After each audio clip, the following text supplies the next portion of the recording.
It's October 6th of 2016, and we're in Madison, Wisconsin.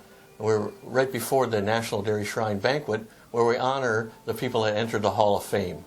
With me today is Dr. George Shook, our latest pioneer. George, this is quite an honor, isn't it? It really is. I have nominated, I can think of at least 3, maybe 4 of my colleagues who I always had a very high regard for, never anticipating that anybody would nominate me, but they did, and here I am, and it's a fabulous honor. Well, George, everybody has a beginning, and yours starts in Pennsylvania. Tell us a little bit about growing up and your family situation at that time. Yes, I grew up on a registered Guernsey farm in northwestern Pennsylvania. I had to look this up last summer. I couldn't remember how many cows my dad had. Found out that it was 30. That was after he expanded the barn.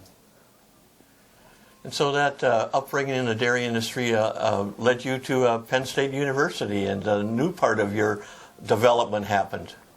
Yes, as a little boy, I always wanted to be a dairy farmer. And so I went to Penn State to become a dairy farmer. But there I found that I really enjoyed the academic atmosphere and the intellectual pursuit of study, and that took me to graduate school.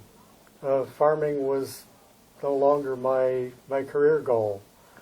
In terms of the graduate program, you zeroed in on one particular area. Explain your interest in genetics. Yes, I had a wonderful genetics instructor, professor at Penn State, Dr. Jim Nichols, who I believe several years ago was a guest of honor. And I guess that's probably what inspired me to pursue genetics. And I applied to graduate school here in Madison, where I was accepted with a research assistantship, and I began my graduate studies with Professor Tip Tyler. And Tip thought you were a good student, and so did some of the other faculty, and you ended up being on the faculty at the University of Wisconsin. Yes, well, after I got my master's, as I was finishing my master's degree, well, let me back up one more step. As I started graduate school, I figured I would become maybe a county extension agent. My objective was to get a master's degree. But I got through that program, and I thought, boy, I really like this. And so I then went on for the PhD. And I did the PhD with Professor George Barr, who, as I was finishing my PhD, Professor Barr resigned to take a position back in his home country of Canada, and I won the competition for his job, and I never found a good reason to leave. Well, George, you had an interesting career at Madison, a long career, and your research has been pretty far-reaching in terms of somatic cells and some of the other, and working a lot with DHI records. Explain a little bit of that whole process and interest. Yes, well, I was always close to the DHI program. My father and my grandfather before him participated in the DHI program, and the Dairy Science Department at Madison had a very close connection with the Wisconsin Dairy Herd Improvement, and I guess perhaps my main accomplishment with the DHI program in those early years was developing test interval adjustment factors. There was a new method of estimating a cow's lactation performance in which the test day production served as the middle of the month instead of either the beginning or the end of the month. But at the beginning of lactation, you had the days from calving until that first test. So we needed to estimate how much milk did the cow produce during that period of time before the first test. And then between the first test and the second test is the peak of lactation. And again, at the end of lactation, the last test day, of course, is higher than all of the subsequent days after that. So I developed statistical adjustment for the yields at those 3 periods of the lactation. Well, that obviously became a very controversial subject for some, but those factors have stood the test of time, and that principle is still being used today. Yes, it was controversial at the time. In fact, one of the extension colleagues in my very own department took the side of the Wisconsin Dairy Herd Improvement people, saying that this was a lot of extra computer work and it wasn't worthwhile. Furthermore, by making these adjustments, the average lactation yield of dairy cows was dropped by 150 pounds, or let's put it this way, the previous method overestimated a cow's production by 150 pounds, and so that was a little bit of a problem for some of the purebred breeders. But it was adopted by the National Dairy Herd Improvement Program nationwide, and the controversy faded away. Well, you also then delved into somatic cell, kind of a new science in the study of resistance to bacteria and the response, immune response of the cow, and have really started programs that are now very routine. Yes, I had the good fortune of a colleague, Professor Bud Schultz, who was a dairy shrine pioneer of probably 10 or a dozen years ago, started a prototype program in Dodge County, Wisconsin, of doing monthly somatic cell testing in DHIA herds.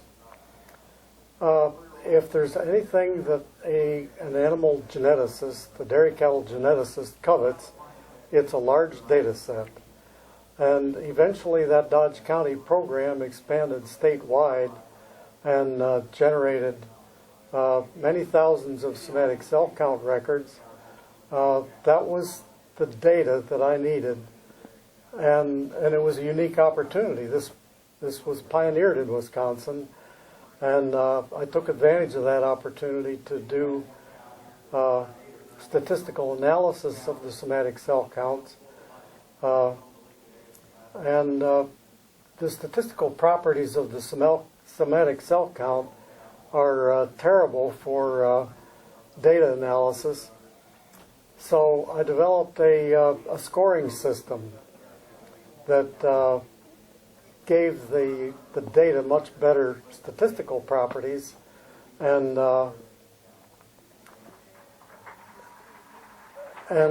then took that to the policy board of the National Dairy Herd Improvement Program, and they liked the idea that I had. They saw the improvement in statistical performance, and it was adopted by the research committee of the national program, and then ultimately by the national program board. We also introduced it at the National Mastitis Council meetings, I think in 1982. And so we had both DHI and the National Mastitis Council on board with this. Well, your research was far-reaching and certainly impacted the dairy industry, but I know you also enjoyed teaching. Talk a little bit about your teaching career. I did love teaching. Unfortunately, it took me maybe 20 years to learn how to be a good teacher. But toward the end of my career, I started going to seminars on teaching methods, teaching improvement, and really this was being introduced in colleges and universities, not only in Madison but across the country. And the emphasis was to not lecture to students all the time, but engage the students during the class periods and have them prepared for class better before they arrive at class and be ready to participate in discussion. That made it a lot more fun for me. The students came out with a better understanding of the material, but beyond classroom teaching, I was an academic advisor for I don't know how many students. I probably averaged between 10 and 15 per year. It was just really fun to meet students one-on-one like that, watch them develop, help them make choices in their coursework, in their curriculum, and students learn about so much about themselves during their college years, and it was so rewarding to do that work. Well, George, every successful man has a support group with a family, and I know you're a proud father and husband. Tell us about your family a little bit. Yes, my wife Nancy is, sometimes I think she does everything for me, but among the pursuits that we have together are bicycling, and she's been an avid biker since way back in middle school, I think, and so I had to pursue that in order to keep up with her. We have raised 3 children. Our daughter is an astronaut trainer in Houston, Texas for NASA, and she's married, has our only granddaughter.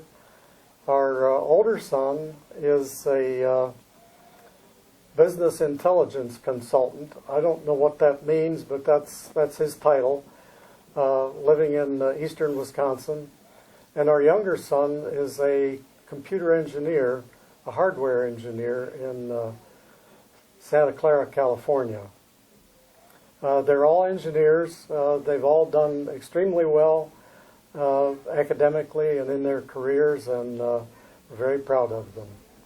Well, it's my great pleasure to visit with Dr. George Shook, National Dairy Shrine pioneer, and certainly someone who's contributed greatly to our industry. Congratulations, George. Thank you, David.